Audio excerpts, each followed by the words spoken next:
Hello ladies and gentlemen, there has been a patch in Hearthstone. People have been waiting for this. I think people have got fed up with certain aspects of the current meta, and especially some really cheesy combos. A lot of things evolving around Unkiliacs with the Warrior Druid deck.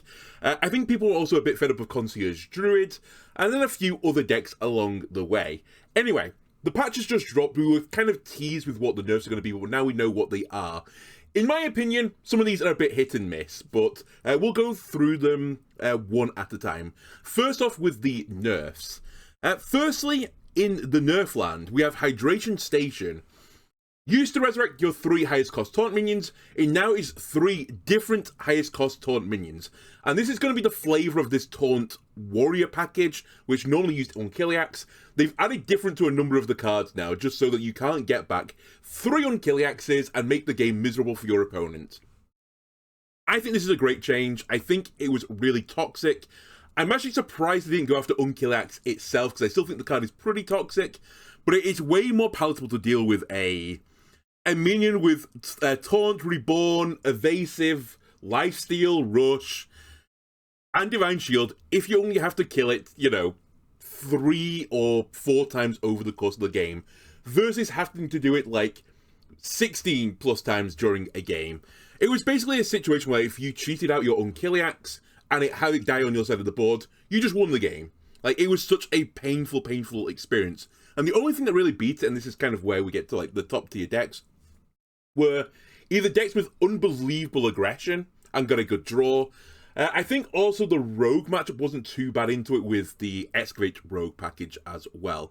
But it was kind of like decks that were from the previous set were good into it. Decks from this set weren't particularly great, except for like hyper-aggressive, the pirate decks, basically. Evolved Shaman was also pretty good into it, which was a bit of a more aggressive deck. Either way, they've removed it. You're now going to have to put in some more variety of your taunt minions. This probably means you're going to see a lot more of Monstrosity being added to the deck, which, by the way, is a really, really good card. But when you compare a 9-mana 6/9 that summons a 6/9 to a card that has Divine Shield, Poisonous, I forgot to mention that, and Rush and Lifesteal, and came back again with Reborn, it simply just didn't add up. The numbers didn't add up. So hopefully this means that Monstrosity will see a bit of play, and hopefully it doesn't just outright kill the deck. In terms of the third taunt minion, I think you're probably going to be trying to fish for Ham, along with another card that I'll mention in a moment when I get to the next nerf. Ham is probably going to be your next most expensive taunt minion, or it's going to be there or thereabouts. It's not the end of the world to hit one of your opponent's minions and eat it. Do I think Ham is a particularly good card? No, but maybe the disruption, maybe the fact you're probably going to be a longer deck anyway, and just eating 2 or 3 of your opponent's cards, depending on how many hydration stations you play, will be good enough to see you through the rest of the game. So I think this is going to take, and I believe this deck actually was only in tier 2 based on like some of the legend rankings. I think this will definitely drop its power level. I don't think it will stay in tier 2. I think it will actually be pretty weak, because really the strong play was, and again, this is actually kind of what I'm surprised about. They didn't change this. The power play was getting Chemical Station on your Unkiliacs, getting it on turn 5 onto the board, and then it dying at some point because, your opponent has to stop themselves from taking 4 damage every single turn. And then this would just lead to inevitability, right, with the hydration stations. That still exists now, but you can deal with the late game onslaught of taunt minions, maybe, via, just killing the Ziliaxes only 3 more times instead of the 12th times. Also worth noting, it's far less painful, because one of the nice things about Unkiliacs was that when it died after the Reborn, it would give you another Unkiliacs into the Death Rattle pool, or the Death pool, sorry, which meant it was very easy for you to get 3 Unkiliaxes into your Death pool to get the full value from Hydration Station.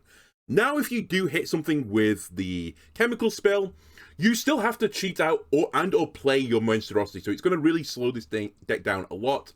I think with the meta being generally fairly aggressive, I think this will do for this deck to some degree. It'll be playable, but I don't think it will be playable at tier 2 level. Also, because they get another card hit. Inventor Boom has been nerfed. It also now says different on its tag. So you can't get 2 Unkiliaxes from this. Or in the case you're playing the Highlander deck, you couldn't get 4 Unkiliaxes from this and just beat down your opponent.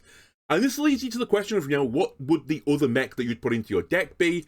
And if you're looking for both a mech with Taunt and being a mech, really your only option is Testing Dummy. There are some other mechs out there that you might want to pick that don't have taunt, but assuming you're going to run that in your taunt package, Testing Dummy is probably your next best bet, so that is a significant power level nerf to that archetype if you're cheating out an Unkiliax and a Testing Dummy. Not saying that I think Testing Dummy is particularly bad, I think it's actually fairly strong, but it's definitely not an Unkiliax. Also worth noting, in the case of the Highlander deck, I believe you would still get 2 Unkiliaxes, like it'll check for the difference on the first use of the Battlecry, then it'll Battlecry again, and check for it on the second use of it. So it's still not the end for the Highlander deck, but it's a pretty big nerf, honestly. This and the Hydration Station, I think it'll drop this deck down a tier, which, to be honest with you, I'm not super upset about. I think it was a bit of a cheesy deck. I don't think it was really in keeping with the spirit of what they wanted for Taunt Warrior. That being said, I think what they had thought of for Taunt Warrior probably isn't cheaty enough for current Hearthstone, but we'll see about it. This is, again, some early opinions. Then we go to the next card. This is the Ziliax Deluxe 3000 Ticking Module. It used to be 5 mana, cost 1 less for each minion in play. It's now 4 mana, cost 1 for each less for each friendly minion in play. So it's kind of a reworking of the card. Generally speaking, they've called it a nerf. I do think it's a nerf, especially for 2 decks in particular. I believe Excavate Rogue used to run this a lot with the Ticking Module because you could reduce your Ziliax down to 1 mana, especially against aggressive decks. In which case, if you played Sonya and you got your Ticking Module your Ziliax at 1 with the Ticking Module on it, you get a 0-cost version, you play the other 0-cost one. And that's pretty good to cheat out a 0 mana Ziliax. The other deck this was fairly strong in was the Flood Paladin deck. I believe they used that with the Showdown card to generate a bunch of minions on both sides of the board. It would make the Ziliax really cheap. You'd play their form of Ziliax with the Ticking Module, and then they would clear your opponent's board, and you would still have the Ziliax, whereas your opponent wouldn't have the minions. And that was kind of disgusting. You can't really do that anymore. Now, what I will say about this is I think this is a big nerf to this being a defensive card, but isn't actually a huge nerf to the offensive capabilities of this card. So when they put this in the nerf spectrum, I'm actually not entirely certain if it is a huge nerf. It's really just a nerf to those 2 decks in particular. If you're playing some sort of tokeny deck and you're playing your Ticking Module with the Pylon, is it right, for the board buff, this might be better for you to some degree, because you're probably going to have 4+ minions on the board, in which case you can discount the Ticking Module aspect of it fairly easily to give you the Pylon aspect. So if you're playing some sort of aggressive deck, this is fantastic news. Now, if you're playing a defensive side of things, and you have the Ticking Module in your Ziliax, so that if your opponent played an aggressive wide board, you could fairly easily get an early Ziliax up to give you lifesteal. That has been now heavily nerfed because you don't get to play with your opponent's board. So cheating out a Ziliax early, harder for the defensive decks, way easier for the aggressive decks. I say way easier. I think it's easier for the aggressive decks. What really ticks me off a little bit of this card, though, is the text below of the dev comment, where it says, Heralds of Paradise added some great board-building cards, and Ziliax is a bit too much of a good thing. This change makes the card a little less powerful in those decks, and also shifts the play pattern so Ziliax no longer punishes other board-centric decks for fighting back on the board. This isn't true. This is just not true. If you are a deck that wants to play a board-centric way, if you're going to play fairly aggressive, this is probably a better change for you. What it does punish, though, is if your opponent is playing this board-centric deck and you're playing a more slower control deck where you're not trying to swarm the board with tokens, you're going to be punished for that. So, we'll wait to see on this card, but I think of all the things they could have done to the Ziliax, I'm somewhat surprised this was it, and this was the change they made for it. So, I still think this is a really strong unit. We'll see, though, as the patch goes on. Then we get to Lamplighter. This card, I think, polarized the community a little bit. Lamplighter was a 3-mana 3/2. It's now a 4-mana 4/3. I personally pushed for this change to 4 mana, and the main reason for that is if you played the Elemental Rogue deck, which I think is a pretty scummy deck in my opinion. If you want to know why I think it's scummy, I don't really like the idea of a deck where, and this is true basically of Elemental Rogue, you don't play most of the Rogue class cards, you play primarily neutral cards, primarily elementals, which don't really have any synergy for the rest of the deck, other than with Lamplighter. So you're just playing a bunch of bad cards, which only synergize with Lamplighter, and you bounce Lamplighter back 3 or 4 times, and kill your opponent with it. I just don't think that was a particularly healthy way of playing it. The other thing I'll say about this deck, which, by the way, wasn't performing particularly well at all, it was around about a 50% win rate, maybe slightly lower than that, is it's so polarizing on the win rates of the Elemental Rogue deck. If you went up against a slow control deck, you had like a 70+% win rate against them. If you went up against an aggro deck, you had like a below 30% win rate. So one of the things I think that makes Hearthstone fun is the chance in these unfavorable matchups of outplaying your opponent or getting an ideal draw for your tech cards that lets you fight off your opponents in those unfavorable matchups. I think this deck was really garbage for that. It was kind of hard to fight off in the matchups where you were weak, and conversely in a matchup where you were strong, it was hard to deny the Elemental Rogue from just running you over. Anyway, the reason why this was changed was that the very strong combo you could do with Lamplighter was you would Shadow Step it, would come back as a 1-mana minion, and then you'd play Sonya. And you'd get multiple copies of Lamplighter that cost 0, and you'd bounce the Lamplighter back in with Shadow Step, you'd play it into Sonya, Sonya would give you a 0-mana cost, and fairly easily, so to speak, you could pump out actually disgusting damage, like 80+ damage to opposing heroes. That did require like a very certain key set of cards to make happen. With the 1-mana change, it means that no longer Shadow Step works with this. Now, one key important aspect, and why people were saying like they wanted to push it to 5-mana instead, is that 4-mana you can still get this back as a 1-mana card, and you can do that with Sandbox Scoundrel, which means that going forwards, and kind of this is why I don't like some of the direction that Rogue's gone in, you have to be so careful printing Rogue cards that are 4 or 3 mana, and neutral cards for that matter, as we're dealing with right now, because of this Water Dancer combo with Shadow Step or Sandbox Scoundrel. Now, I do think in this instance, though, that this will actually be fine, mainly because of the effect of Lamplighter. You have to play an elemental every single turn, and it's really hard to weave Sandbox Scoundrel into a turn where you play an elemental as well. They do normally run Firefly, so you could probably get it into a turn 6 play. You could also play as the 5, you play the 3 or lower elemental, and then you use the 1 cost mini from it. That's probably the way this will work out, but I think the difference between Shadow Step into this Elemental deck, where you're trying to play an Elemental every single turn, versus weaving a Sandbox Scoundrel into that pathway, will probably make the deck just slightly slower. And already this deck was, as I said, at about a 50% win rate. I think it will probably drop it even further. So I don't like the deck. I personally would have, and actually I did see some really interesting flavorable ways. I say flavorable. Just some interesting ways of nerfing this card rather than changing the mana, because I think this card is fine in Mage. It's strong in Shaman, the elemental versions of these decks, obviously. It just was really toxic in Rogue. I saw some people suggesting that you put on this Elusive, so you couldn't target it with your own Shadow Step or with the Breakdance as well. I think that could have been really funny. It would have probably been fine for both the Mage and the Shaman. It just would have killed off this Rogue deck, so hand wavy, I think this is fine for the elemental decks. I don't think the 1-mana change makes a huge difference to both of those. The Rogue deck, though, I think will struggle with it. So I expect to see this elemental Rogue deck, which I believe was around tier 3, probably dropping to the low end of tier 3, maybe out the bottom. Okay, now we're going to get to the card that I think is causing the internet to sigh. Concierge was 3 mana, now 4 mana.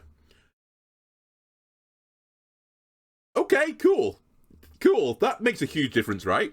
That's kind of what people have said on the internet. They're like, hang on a minute, this doesn't matter because Concierge just makes you play a bunch of 0-mana cards. So adding 1 mana around turn, whenever you want to do your combo, 7 till 10 for Mana Crystal, probably doesn't make a huge difference. And I thought that too, but actually I'm beginning to wonder if this is actually not a terrible change as it's been made out. I was actually going through my YouTube video where I played this combo deck fairly recently, and it actually turns out in the 5 games I won out of, the 7 I played, every single time I beat my opponent on the combo turn, I had 0 mana crystals left over. So maybe actually the 1 mana difference will make a pretty large difference. The main reason, though, that I think this causes some impact is trying to play the tide pools on top of it and maybe trying to interweave a swipe. I didn't go through and check every single situation where I could have killed my opponent with less than the mana I spent. Maybe I showboated a bit and spent a bit more mana. So personally, I think this is going to be a pretty minor difference to the deck. I don't think you really need to push out to 10 mana most times when you're playing this card, nor do I think you need to push out to like 7 or 8 or 9, I guess. Anytime you play this card and you set off the combo, you're normally fairly fine on the mana. The most expensive part of the combo is playing the Concierge, and normally you can then kill them with Go With The Flow and playing one of the tide pools. Hell, you could play 2 Tide Pools still, and that is probably going to be fine at 4 mana. I know a lot of people wanted this Concierge card to say, but not less than 1. Personally, I think if you put that onto the Concierge card as it is, it would then drop to 0% play rate. I think the card is really weak other than that. But maybe that's something they'll have to look into going forwards. Either way, I think the combo druid deck is going to still be very strong. Obviously, it's a nerf, but I think it's such a minor nerf. Someone on Twitter, and I can't remember who it was, might be TikTok, said it's basically a slap on the wrist, and I think that is kind of where we lie on the nerf of this deck. And actually, they do comment on this, because, by the way, the other nerf is to Chia Drake. But on the dev comment for this deck, they say they're actually kind of interested in it because it's a new deck for the new set. It wasn't around before. So they kind of didn't want to just kill it and maintain the play pattern and just see how it lied. So I think that one is somewhat fair enough. By the way, just to get to Chia Drake has had some stats removed from it. And if you look at the dev comment on this, it's basically saying that the combo druid deck, especially with the dragon package in it, has a lot of early game presence, and they can sort of play both sides of the field where they have this nice early game presence. They can put some pressure onto their opponent with those minions, and then they sort of like just turn into this combo deck, maybe a little bit more control-esque, and then just finish off your opponent with that. They're hoping this change allows the aggro decks to fight a little bit better into the early game, which, to be fair, the aggro decks did generally beat this deck, but I think it's going to just favour even more now, the aggression, because you can't trade quite as easily.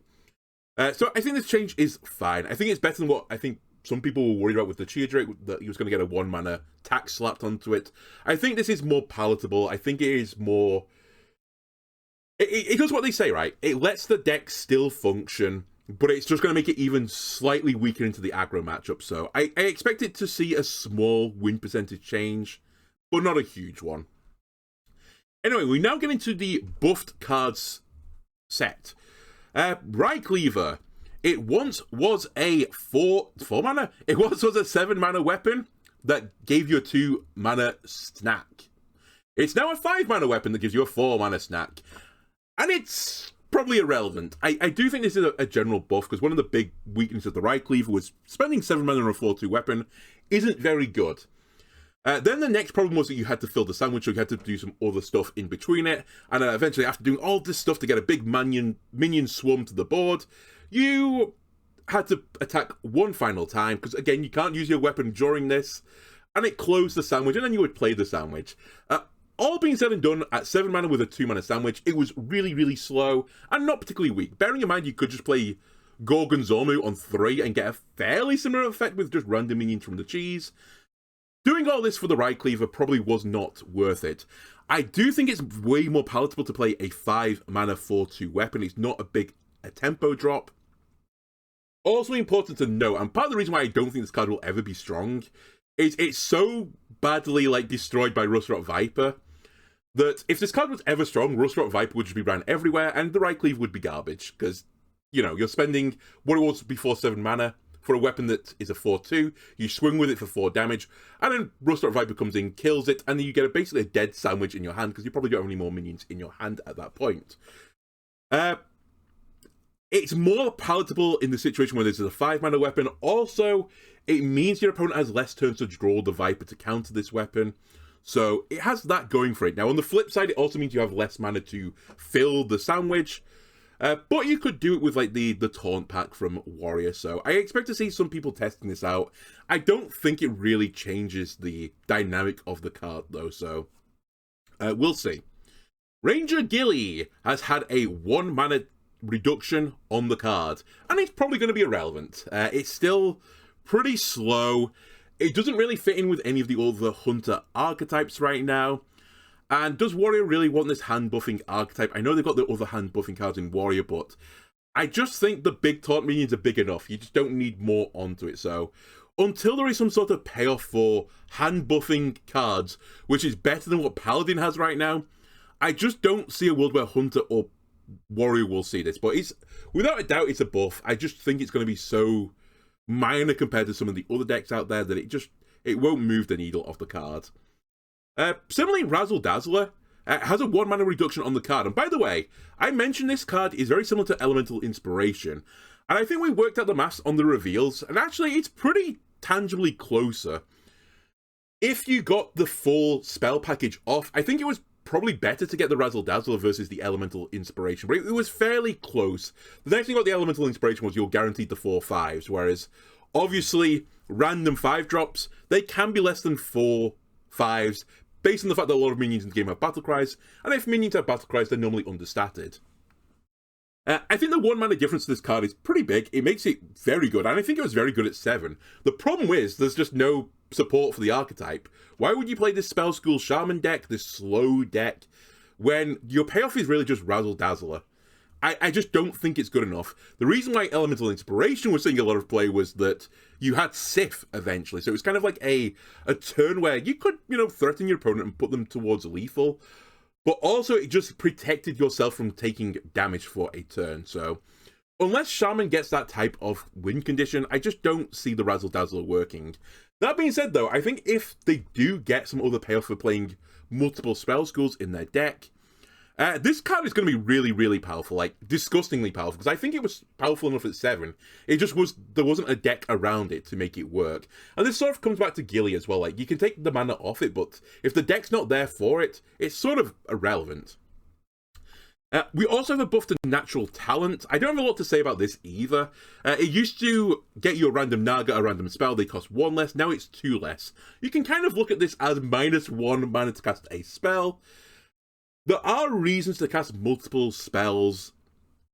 We've mentioned this before, especially like around 0 mana. This isn't truly 0 mana, but you can somewhat wave your hands and say maybe it's 0 mana. I still think it won't see any play though, because there's just no reason for random Naga, random spell in Shaman right now. So I think it's irrelevant, but we'll see. Now we get over to buttons, and again, I don't have a lot to say about this one. They've reduced it from a 5 mana 5/5 to a 4 mana 4/4. By far and away, the most important thing on buttons is the effect of it. The battle cry is really strong. The stats sort of don't matter. So the fact that buttons comes earlier lets you draw into cards that maybe are more important to deal with opponents' cards earlier, which means you have your answers earlier than later, basically. So it's all around is a buff, but I don't think it moves the needle too much on buttons. It's a nice change, though. Cruise Captain Laura is now a 6 mana minion. I mentioned during the reveals, I don't think this card will see play at 5 mana. And I don't think it'll see play at 6 mana. I think this is irrelevant. I think 2 random locations, the variance is just too big right now. I think Druid can do some more interesting things. And similarly, I just don't think there's that many reasons to get random locations. Like, the payoff is just not there. So what? You get a Seaside Giant.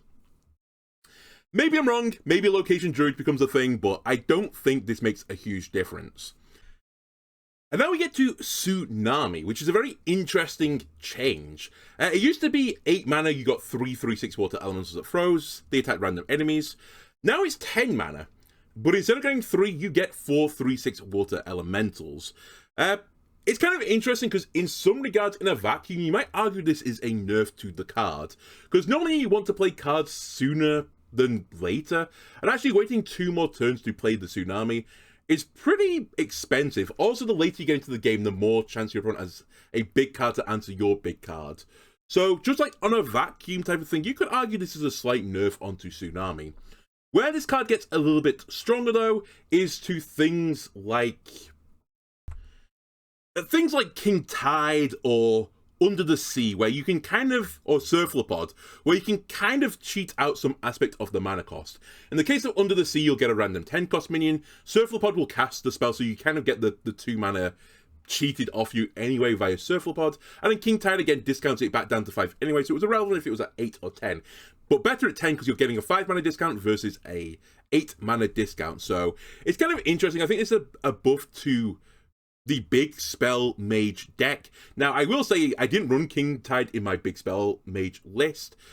I think I'd be more inclined to where the meta is currently settled, where there are a few decks out there that are pretty strong that use a lot of cheap spells, so to speak. King Tide could be used to interrupt that turn. So I don't think it's completely crazy to put a King Tide in your deck by any stretch of the imagination. So kind of just interesting that this was the change they made. One of the other things I don't like about this, though, is that the card art has 3 elementals on it, not 4. So I think it's kind of weird to change it to 4 because it doesn't match the card art anymore. Also, other things worth noting, actually, while I'm here and thinking about it. This does also mean that the tendrils, what are they called? I forgot what they're called. But these little tendrily... Oh, it's not Perils of Paradise, you genius. It's called Tendril, right? Yes, the Chaotic Tendrils.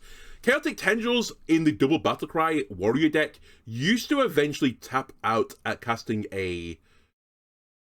I'm so bad with card names. Let me just bounce over to that now. They used to cast at 10 mana Crystal Sunset Volley.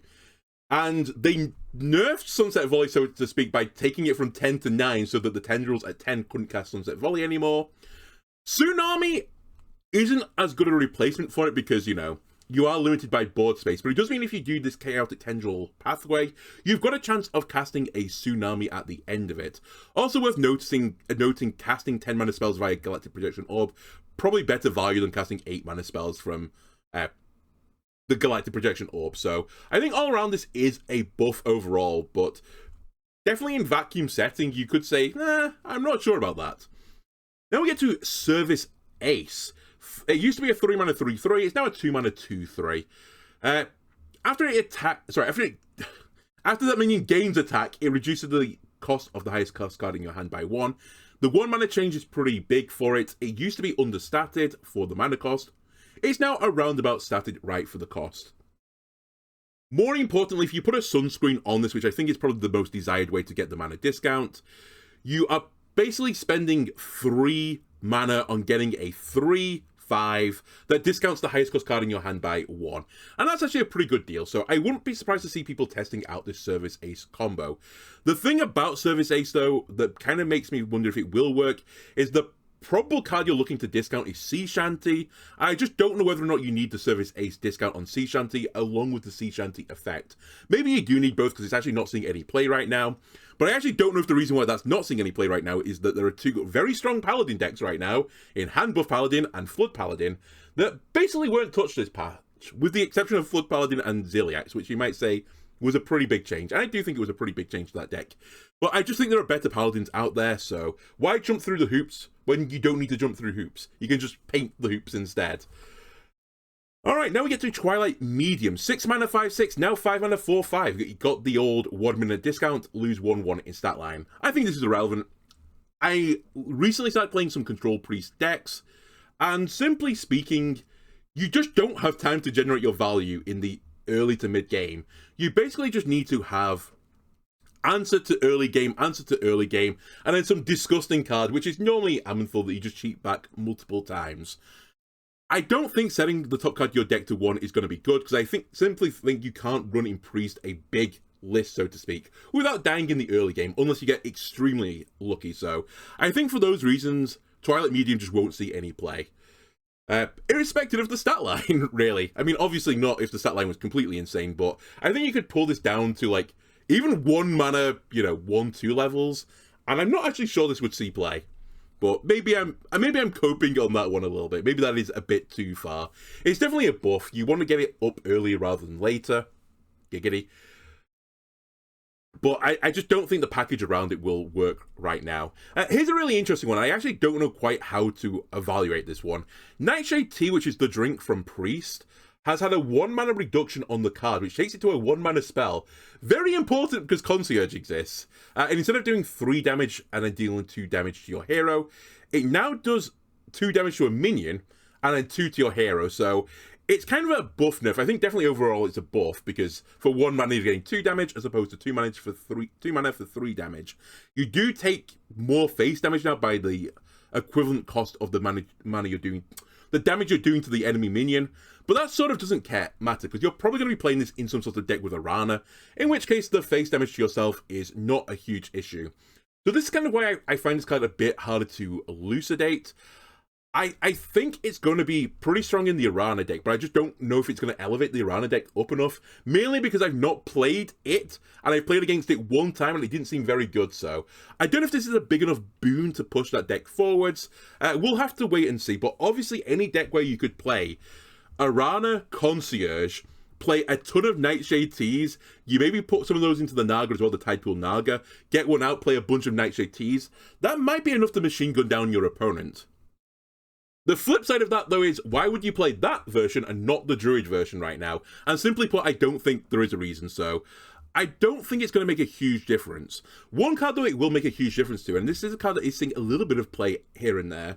This is much better for Drink Server. If you get the Priest card now with a Drink Server, that's actually a pretty good card. It's more usable than a 2 mana deal 3 damage. The 1 mana deal 2, much nicer. And then finally, we get to Conniving Conman. I think people were just assuming this card, when it said it was going to get a buff, was going to get a 1 mana reduction or something along those lines, take it to 3/3/4 or something. They've actually done something way more fun with this, and actually, this is a pretty nice change compared to other cards in the archetype right now. It used to be replay the last card you played from another class. It now says, like Shell, replay the last card you played from a non-rogue class, and this is very important, because Paladin, Taurus in Rogue, which means that when you used to play this in your Paladin deck, you needed to play a card that was not in Paladin, which was really hard to play as a Paladin, because they don't really have other cards from class synergy. Now though, with it non-rogue, it means you can put this in your Paladin deck and duplicate Paladin cards, and that is far, far, far more valuable. Mainly for one deck in particular, and this is the Earthen Paladin deck. Would you love to play your Amatus twice? Now you can! You can play Amatus again, and get another Earthen from that, and the Earthens buff from one another, so I think this is a really big buff to the card, and actually I wouldn't be surprised to see some decks out there trying to run this Conniving Conman, especially the Earthen Paladin deck. Do I think this Earthen Paladin deck will become tier 1? No, I don't think it will be. I think it'll hover around the tier 3 region.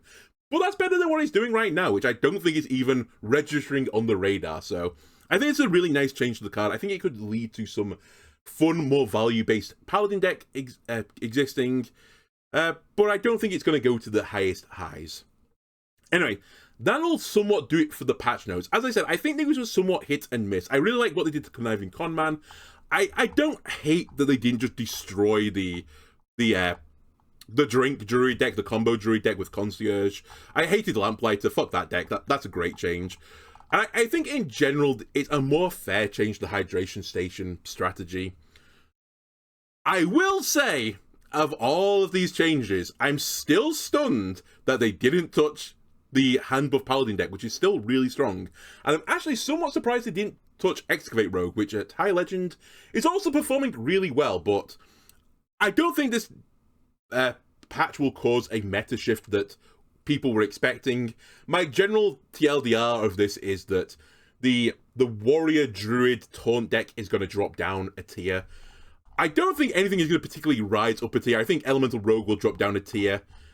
None of these are going to make a huge difference in my opinion. Yeah, I don't think anything else is really going to rise up from that. That's the patch, I suppose. Anyway, if you enjoyed this, why not leave a like and subscribe? I'll definitely play some more decks. We'll try and play some of the Control Priest list that I was working on. Again, as a reminder, if you have any ideas of what to add to that Control Priest deck, let me know in the comments before I play it again. And we'll try and give it a whirl in the current meta, which I think will get even more aggressive. Anyway, thanks a lot for watching, and I'll see you again next time. Bye!